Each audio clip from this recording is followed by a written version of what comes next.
Awak ni kedekut lah. Mana boleh berkira dengan isteri? Ada suami yang pernah dilabelkan kedekut oleh isteri mereka sendiri. Dan ada juga para isteri yang rasa suami mereka sangat berkira tentang duit. Sebelum anda berdua bergaduh, saya nak kongsikan kepada anda satu komen ini. Isteri saya cakap, saya ni sedikit kedekut. Sebenarnya bukan kedekut tapi berjimat. Kalau ada emergency, saya tak suka pinjam duit orang lain. Sebab sedikit kedekut itulah saya ada saving untuk kecemasan. Ini topik yang besar dalam rumah tangga dan saya pun dapat banyak topik-topik ini. Sebagai seorang perancang kewangan berlesen, memang some of my clients mereka adalah suami dan some of them adalah isteri dan mereka selalu komplain lah. And point seterusnya berkaitan dengan isteri cakap, suaminya kedekut. And sebenarnya bukan kedekut tapi berjimat. So anda kena faham perbezaan antara kedekut dengan berjimat. So dua konteks yang berbeza. Hopefully dalam video kali ini saya nak olah lah isu-isu ini. And satu lagi topik besar dalam rumah tangga, especially zaman sekarang ni adalah lelaki provider. So apakah yang dimaksudkan dengan menjadi seorang lelaki provider ala moden? Adakah suami yang tak tunaikan semua kehendak isteri itu automatik jadi lelaki yang kedekut? Atau dia sebenarnya seorang lelaki yang rasional? And last but not least, adakah zaman sekarang ini konsep 50-50 itu lebih relevant? So let's talk about the first point, which is mitos lelaki provider versus reality. So kalau anda lihat dekat dalam drama TV ataupun media sosial, lelaki provider ini digambarkan sebagai lelaki atau suami yang bayar semua benda. Anda sebagai isteri datang je minta apa-apa sekalipun, suami bagi. Tak ada masalah, spend duit. And adakah ini yang dimaksudkan dengan lelaki provider? And is this reality ataupun tidak? Ini realitinya, bagi saya, lelaki provider ni adalah apabila seorang lelaki memberi keperluan asas yang secukupnya kepada isteri. So anda kena faham, perkahwinan ni adalah persetujuan antara lelaki dengan perempuan. Sebab itu dalam Islam amat-amat mementingkan tentang sekufu. Sekufu ni maksudnya family isteri kahwin dengan family suami dan family ni sekufu, same level. Tapi dalam Islam sekalipun, provider ni bermaksud apa? Bermaksud memberi keperluan asas yang cukup kepada isteri dari segi apa? Makan minumnya, pakaiannya, tempat tinggalnya, right?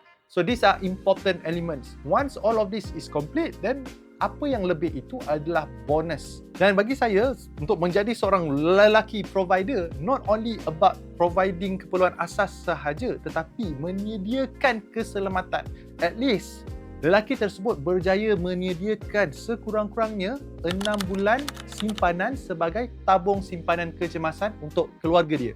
So, tabung simpanan kecemasan ni kenapa penting? Dia penting sebab jika berlaku kecemasan, contohnya tiba-tiba lelaki provider tu terpaksa diberhentikan ataupun dibuang kerja ataupun sakit, nauzubillah, meninggal dunia, boleh tak family ini survive? So to me, it's not just about the short term.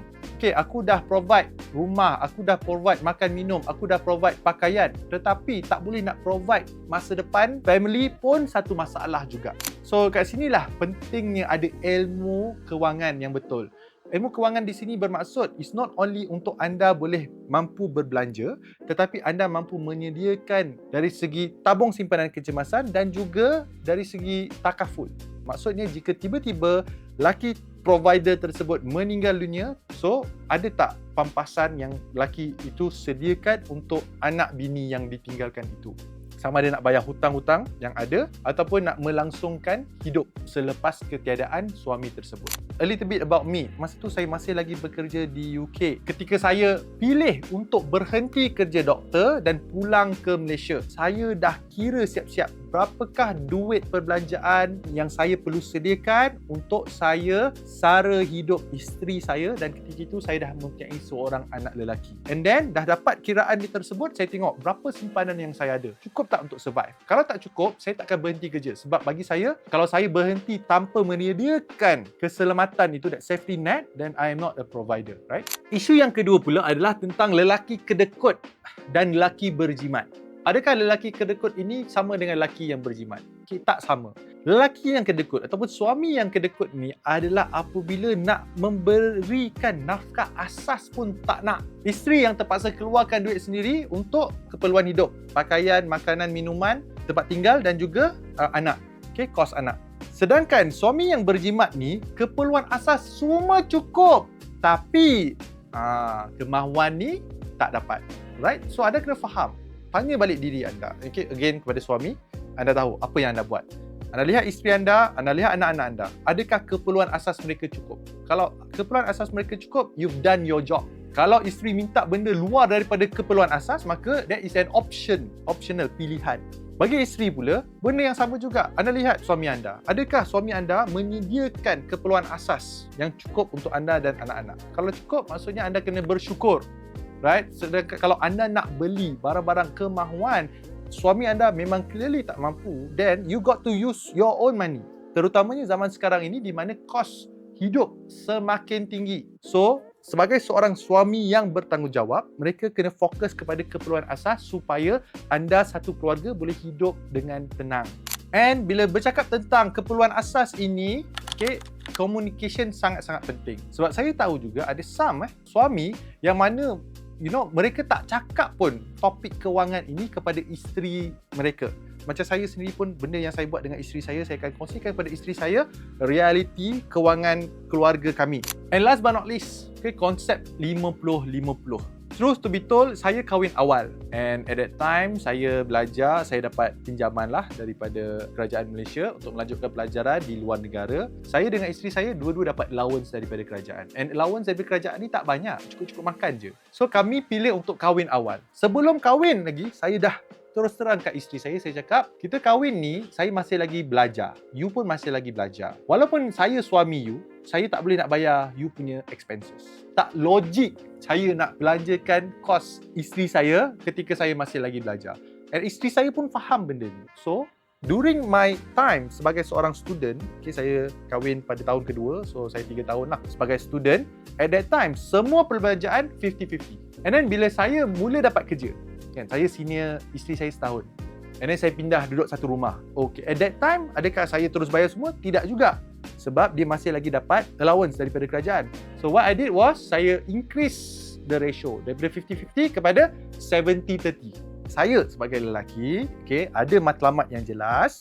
Back to point nombor 1. So, saya slowly take over tanggungjawab saya sebagai suami untuk menyediakan barang-barang keperluan asas. Kalau anda boleh buat macam tu, great, you can do that. Tapi bagi mereka yang mungkin gaji dua-dua pun cukup-cukup makan saja, then you have to start from somewhere. Cumanya, point saya kepada anda semua, sebagai seorang lelaki, be a man. Jadilah lelaki kawam, lelaki yang menyediakan. So, in the beginning, yes, memang anda boleh buat 50-50. Ini pendapat peribadi saya. Cuma anda kena ada matlamat untuk take over 100%.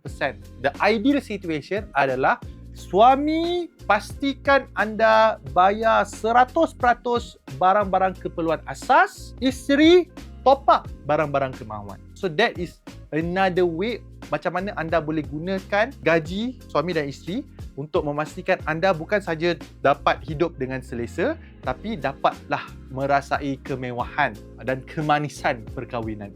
Sebagai seorang suami yang, bagi saya lah, suami yang provider, mereka sentiasa fikirkan kelangsungan hidup walaupun ketiadaan suami tersebut, right? You want to enjoy or you want to be sustainable even after your husband pass away. Ini pendapat peribadi saya. Anda pula macam mana? Adakah anda bersetuju dengan saya? Lelaki provider ni bermaksud lelaki yang berjimat cermat, menyediakan semua barang-barang keperluan asas kepada anda, menyediakan masa depan yang cerah dalam bentuk tabung simpanan kecemasan dan juga pampasan takaful jika sesuatu berlaku kepada dirinya. Itu adalah lelaki yang provider. Ikut zaman sekarang ini dan ikut kepada realiti kehidupan sebenar. Ataupun anda tak kisah dengan 50-50 untuk semua benda sampai bila-bila. Walau bagaimanapun, ada tak dalam kalangan anda yang sedang menonton sekarang ini yang mungkin ada masalah kewangan, sentiasa bergaduh laki bini tentang kewangan ini dan anda tak tahu nak buat apa? Good news kepada anda semua, saya dah buat satu kelas khas bagaimana nak menguruskan kewangan anda dengan betul dan meliputi 3 elemen utama, iaitu mindset kewangan yang betul, bagaimana nak menguruskan kewangan anda dengan bijak dan bagaimana nak menambahkan pendapatan anda, sama ada dari segi income ataupun dari segi investment. Hanya klik link yang saya sertakan dalam ruangan description. That's all from me. Saya akan jumpa anda dalam video seterusnya.